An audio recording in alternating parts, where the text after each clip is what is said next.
అతను మీ తమ్ముడు అంటున్నారు. మర్డర్ అటెంప్ట్ చేశాడని మీరు కేసు పెట్టకుండా మీ భార్యతో కేసు పెట్టించారు.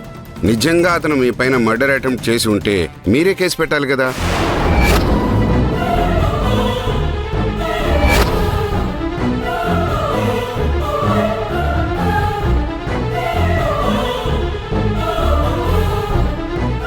నిజం చెప్పండి, మీ తమ్ముడు నిజంగానే మీ పైన మర్డర్ అటెంప్ట్ చేశాడా?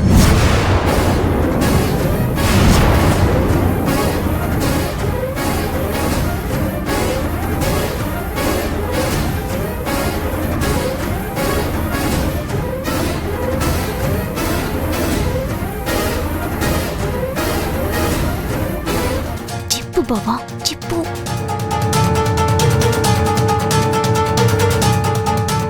అవును యువర్ ఆనర్.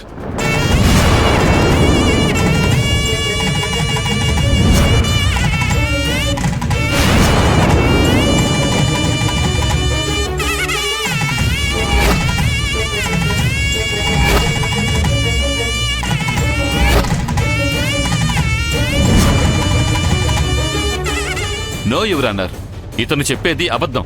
నిజంగా నీ మీద హత్యా ప్రయత్నం చేసి ఉంటే దానికి తగిన సాక్ష్యాధారాలు ఉండాలి కదా. అవెక్కడా? సాక్ష్యాధారాలు ఏమీ లేవు. నేను నా భార్య వస్తుండగా జరిగింది.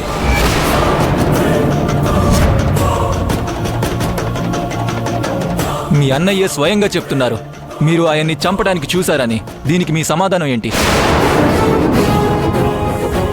ఏదైనా నేరం నిరూపించాలంటే సాక్ష్యాలు ఆధారాలు కావాలి, కానీ దానికి మించి మనస్సాక్షి అనేది ఒకటి ఉంటుంది.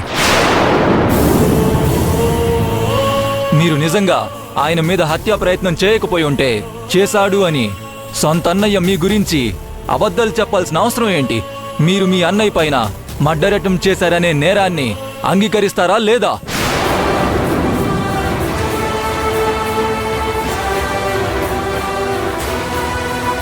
లక్ష్మణుడు తప్పు చేశాడని రాముడే చెప్పాక లక్ష్మణుడి దగ్గర సమాధానం ఏముంటుంది సార్?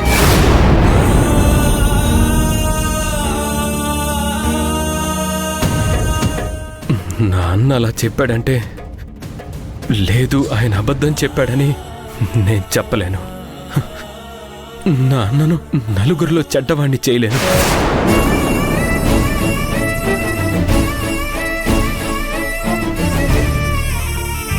మాధవ, ఏం చేస్తున్నావో నీకు అర్థం అవుతుందా?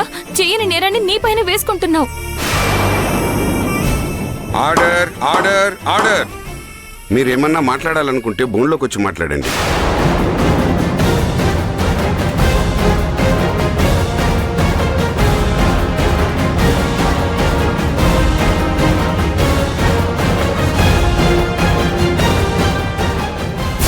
సార్, నా భర్త మాధవ్కి వాళ్ళ అన్నయ్య అంటే పంచప్రాణాలు.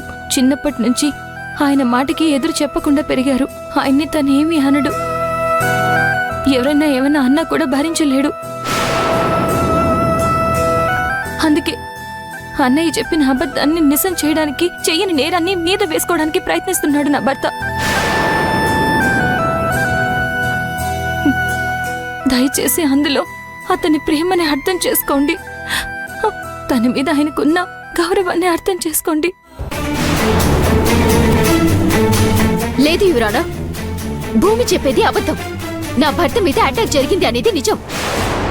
ఏమన్నా మాట్లాడాలనుకుంటే బోన్లోకి వచ్చి మాట్లాడండి.